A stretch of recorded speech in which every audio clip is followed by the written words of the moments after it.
बिस्मिल्लाहिर्रहमानिर्रहीम। अस्सलाम वालेकुम डियर स्टूडेंट्स, मैं हूं मोहम्मद वाजिद, आपका बायो टीचर। आज हम इंशाअल्लाह 9th बायो का next topic level of organisation, उसका जो बेसिक जो लेवल है जिसको आप सब एटॉमिक और एटॉमिक लेवल कहते हैं उसके बारे में डिस्कस करेंगे।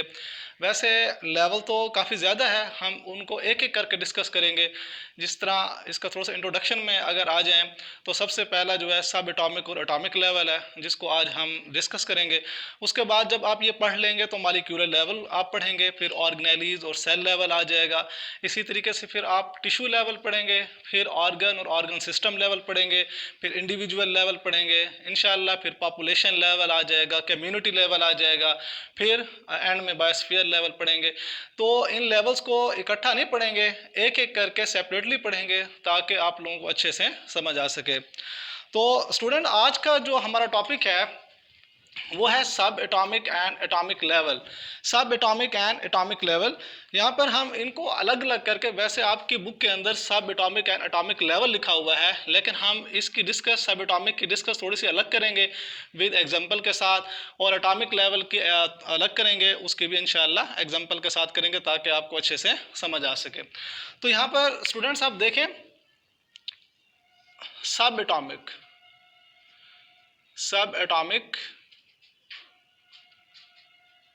अब ये सब का मतलब क्या होता है? सब का मतलब होता है स्मॉलर, छोटा, और लेस, कोई भी मतलब, यानी कि सब का मतलब छोटा होता है, स्मॉलर होता है, लेस होता है। अच्छा, किससे छोटा? जिसके पीछे, जिस लफ्ज़ के पीछे सब लग जाता है तो उससे वो चीज़ क्या हो जाती है? छोटी हो जाती है। एटॉमिक मतलब एटम से छोटा।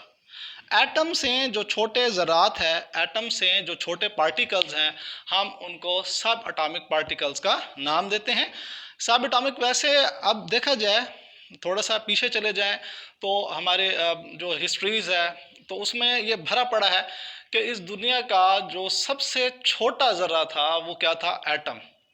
एटम को समझा जाता था कि एटम के मज़ीद कोई छोटी चीज़ है ही नहीं।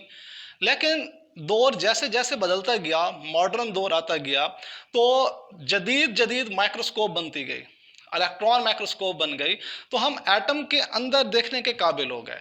जब हमने एटम के अंदर इलेक्ट्रॉन माइक्रोस्कोप से देखा, जदीद माइक्रोस्कोप से देखा, तो हमें पता चला कि नहीं, एटम के अंदर और ज़रात भी पाए जाते हैं जिनको हम क्या नाम देते हैं? सब एटॉमिक पार्टिकल्स का नाम देते हैं। यही सब एटॉमिक पार्टिकल जब आपस में मिलते हैं तो क्या बना देते हैं? एटम्स बना देते हैं। तो देखिए एग्जांपल के साथ यहाँ पर हम थोड़ा डिस्कस करते हैं इसको। तो इसका मतलब, सब का मतलब क्या होता है? स्मॉलर। स्मॉलर मतलब छोटा। किससे छोटा? एटम से छोटा। अच्छा, नेक्स्ट अगर हम इसको देखें, इसके एग्जांपल की तरफ चले जाएं, इसके अगर हम एग्जांपल यहाँ पर देखें तो एग्जांपल में आ जाएगा, देखें जी, इलेक्ट्रॉन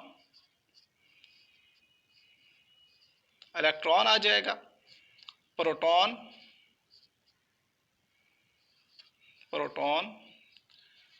इसके अलावा न्यूट्रॉन। ये फंडामेंटल है। ये जो सब एटॉमिक पार्टिकल्स है ये बुनियादी है, ये फंडामेंटल है। अब तो साइंस ने एक एटम के अंदर 100 से भी ज़्यादा सब एटॉमिक पार्टिकल दरियाफ्त कर लिए है, ठीक है ना। जिस तरह इलेक्ट्रॉन है, प्रोटॉन है, इसी तरह आ गया न्यूट्रॉन हो गया, पॉजिट्रॉन हो गया, हाइप्रॉन हो गया, न्यूट्रिनो हो गया, एंटी न्यूट्रिनो हो गया। मोर than 100 sub atomic particles are discovered in atom. मतलब एक एटम के अंदर 100 से भी ज़्यादा ज़रात दरियाफ्त कर लिए गए हैं। जो नज़रिया चला था कि एटम मज़ीद तकसीम हो ही नहीं सकता, एटम को तोड़ा ही नहीं जा सकता, लेकिन यहाँ पर जदीद डिस्कवरी ने बता दिया कि नहीं जी, एटम को मज़ीद तकसीम किया जा सकता है, और जिससे तकसीम किया जाता है वो उसके क्या है? सब एटॉमिक पार्टिकल्स हैं। तो हम यहाँ पर देखते हैं इलेक्ट्रॉन्स, इस पर नेगेटिव चार्ज होता है, प्रोटॉन पर इसको P से ज़ाहिर करते हैं, उसको E से ज़ाहिर करते हैं, पॉजिटिव चार्ज होता है। जबकि जो न्यूट्रॉन होता है उस पर कोई चार्ज नहीं होता, वो न्यूट्रल पार्टिकल है, न्यूट्रल ज़रा होता है। तो अगर एग्जाम्पल के अंदर हम इसका थोड़ा सा मज़ीद गहराई में चले जाएं, इसको समझ ले कि एटम के अंदर इनकी पोजीशंस क्या है।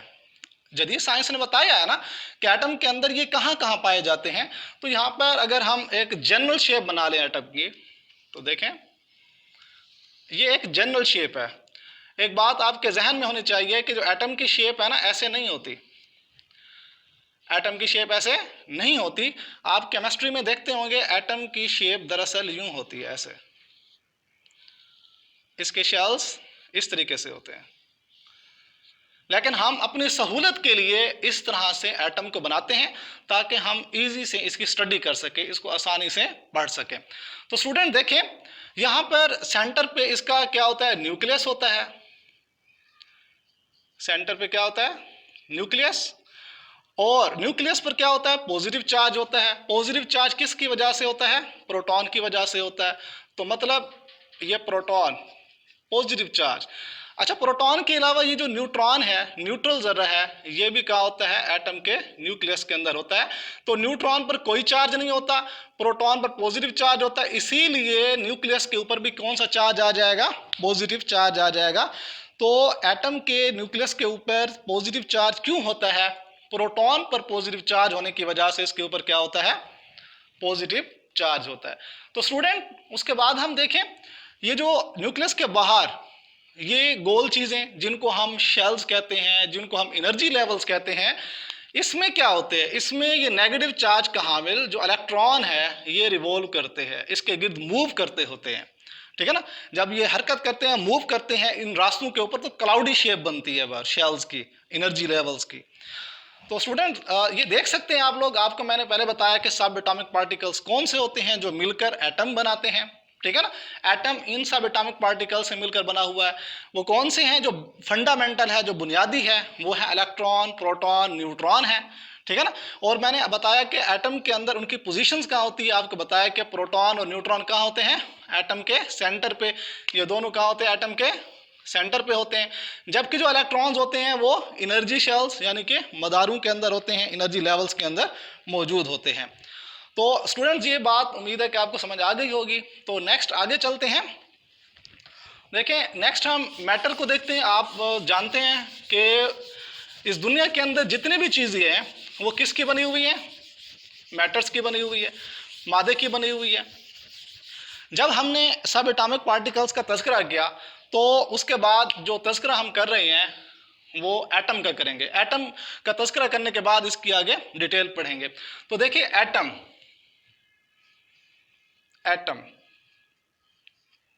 स्टूडेंट बायो के अंदर काफ़ी सारे वर्ड इस तरह के आते हैं जिसमें अगर शुरू वाला जो अल्फ़ाबेट है अगर वो ए आ जाए कैपिटल, तो उसका मतलब होता है नॉट। क्या मतलब होता है, नॉट। तो यहाँ पर जिस तरह एटम, जिसी तरह ए सेलुलर, सेल के बगैर वाले। ठीक है, अब यहाँ पर एटम, टम का मतलब क्या होता है, कट। कट मतलब ए का मतलब नॉट, टम का मतलब क्या होता है, कट। मतलब ऐसा जरा जिसको तकसीम ना किया जा सके, ऐसा जरा जिसको तोड़ा ना जा सके। ठीक है ना, जिसको मजीद गहराई में ना जाया जा सके। लेकिन मॉडर्न साइंस ने बता दिया कि नहीं जी, ये मजीद तकसीम हो सकता है और इसके अंदर इलेक्ट्रॉन, प्रोटॉन, न्यूट्रॉन जो फंडामेंटल पार्टिकल्स है, इससे ज्यादा और भी जरात है वो भी पाए जाते हैं। तो देखें ये पूरी दुनिया की जितनी भी चीजें हैं वो किसकी बनी हुई है, मैटर, मादे की बनी हुई है। इस दुनिया के अंदर जितनी भी चीजें हैं ऑक्युपाई करती है ना कुछ जगह भी घेरती है, वजन भी रखती है। वो चीज जो कुछ ना कुछ जगह यानी कि घेर ले, वजन रखे, हम उसको क्या कहते हैं, मैटर कहते हैं। अब हम ये देखते हैं कि जो मैटर है ये किससे मिलकर बना हुआ है। मैटर हमेशा एलिमेंट्स से मिलकर बनता है। एलिमेंट्स मतलब ये जो एलिमेंट्स हैं जब ये आपस में मिलते हैं तो क्या बना देते हैं, मैटर बना देते हैं। क्या बना देते हैं, मतलब मादा, उर्दू में क्या कहते हैं, मादा। अच्छा, ये एलिमेंट्स किसके बने हुए हैं, ये एटम से बने हुए हैं, एटम्स। मतलब अब यहां पर देख लें, सब एटॉमिक पार्टिकल्स मैंने आपको बताया था कौन कौन से थे, इलेक्ट्रॉन, प्रोटॉन, न्यूट्रॉन, ये फंडामेंटल है, लेकिन और भी है। जब ये जुड़ते हैं तो क्या बन जाते हैं, एटम्स बनते हैं। जब एटम्स आपस में जुड़ते हैं तो क्या बन जाते हैं? एलिमेंट्स बनते हैं। जब एलिमेंट्स आपस में जुड़ते हैं तो क्या बन जाते हैं? मैटर बन जाता है। अगर मैं यहां पर ये भी कह सकता हूं कि सेम काइंड ऑफ एटम्स, जब एक जैसे एटम्स आपस में मिलते हैं तो मिलने के बाद वो क्या बना देते हैं? एलिमेंट्स बना देते हैं। तो यहां पर थोड़ा सा मैं आपको मजीद डिस्कस करूंगा एलिमेंट्स। एलिमेंट जिस तरह मैं नाम लेता हूं हाइड्रोजन, अगर मैंने कहा कि हाइड्रोजन का जब मैं नाम लेता हूं तो दरअसल मैं एक एटम हाइड्रोजन का नाम नहीं ले रहा होता, मैं इस दुनिया के अंदर खरबों हाइड्रोजन के एटम्स का नाम ले रहा होता हूं।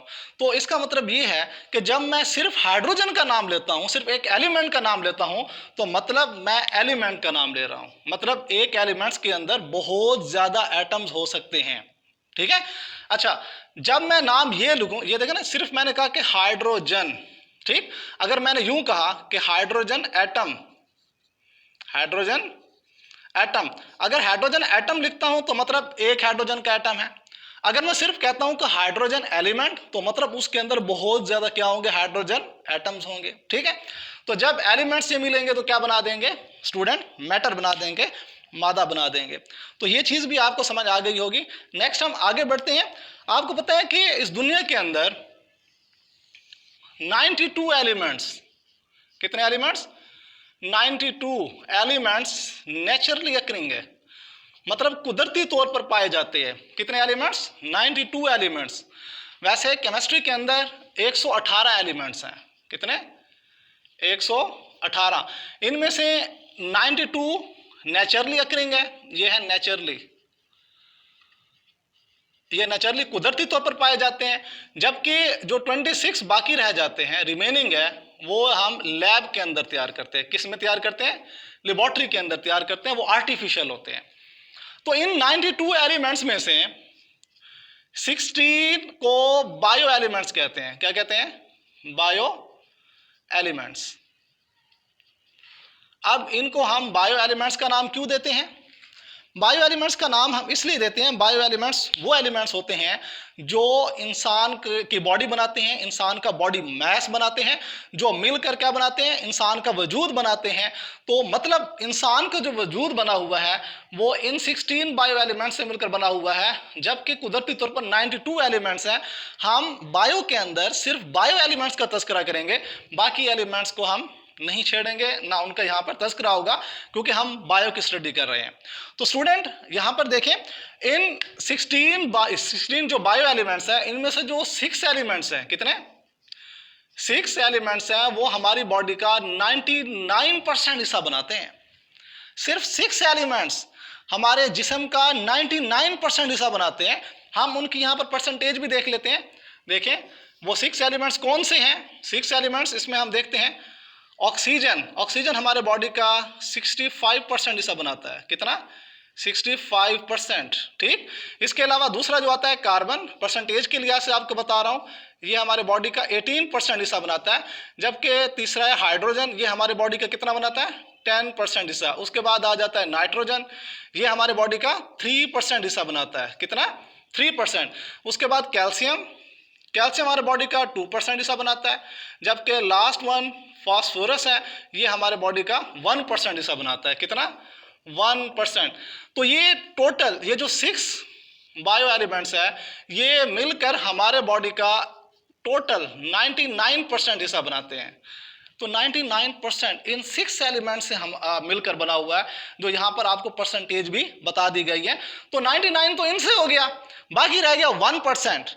तो जो 1% है, अब यहाँ पर आप देखें बाकी कितने रह गए? 16 एलिमेंट्स में 6 जो एलिमेंट्स थे वो तो हमारे बॉडी का 99% हिस्सा बना रहे हैं। ठीक। बाकी कितने रह गए? 10 एलिमेंट्स। जो 10 है वो हमारे बॉडी का ओनली 1% बनाते हैं, सिर्फ 1%। अब वो जो 10 एलिमेंट्स हैं वो कौन से हो सकते हैं?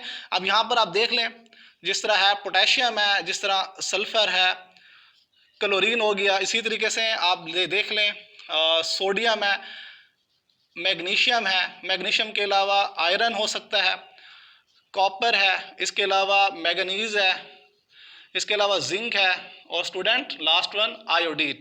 तो ये है, ये 10 ऐसे बायो एलिमेंट्स हैं जो मिलकर हमारे बॉडी का ओनली 1% बनाते हैं। कितना बनाते हैं? ओनली 1%। तो स्टूडेंट ये आपको पता चल गया होगा, कुछ चीज़ें आपको मैंने बताई है, सब एटॉमिक जो पार्टिकल्स हैं उनके बारे में बताया, जो एटम है उसके बारे में बताया, मैटर किससे मिलकर बना हुआ है ये भी बताया, ठीक है ना, एलिमेंट्स से मिलकर बना हुआ है। एलिमेंट्स किस लिहाज से होते हैं? एलिमेंट्स के अंदर काफ़ी ज़्यादा एटम्स हो सकते हैं, काफ़ी ज़्यादा एटम्स होते हैं।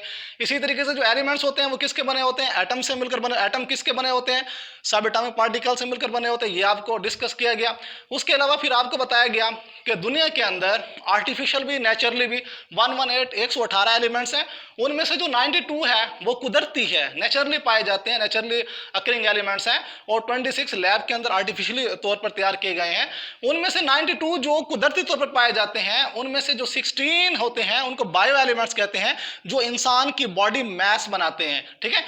अब 16 में से जो 6 हैं हमारे बॉडी का 99% हिस्सा बनाते हैं। उनमें से मैंने परसेंटेज बताई कि ऑक्सीजन हमारे बॉडी का 65%, carbon 18%, hydrogen 10%, nitrogen 3%, calcium 2%, phosphorus 1% बनाता है। जबकि जो बाकी 10 हैं, बाकी 10 जो बायो एलिमेंट्स हैं हमारे बॉडी का ओनली 1% बनाते हैं। और उनमें से कौन से हैं? पोटाशियम है, सल्फर है, क्लोरीन है, सोडियम, मैग्नीशियम है, आयरन, कॉपर, मैंगनीज है, जिंक और आयोडीन है। ये मिलकर ओनली ऑन हमारे बॉडी का 1% हिस्सा बनाते हैं। तो यहाँ पर देखा जाए 1 और 99 अगर दोनों को मिलाया जाए तो 100%, कितना? 100% जो हमारा बॉडी है वो इन एलिमेंट्स से मिलकर, इन एलिमेंट्स से और इन एलिमेंट्स से मिलकर बना हुआ है। तो स्टूडेंट उम्मीद है कि आपको ये टॉपिक समझ आ गया होगा। इंशाल्लाह नेक्स्ट टॉपिक बहुत जल्द इंशाल्लाह आपको बताया जाएगा, पढ़ाया जाएगा। तब तक के लिए अल्लाह हाफिज़।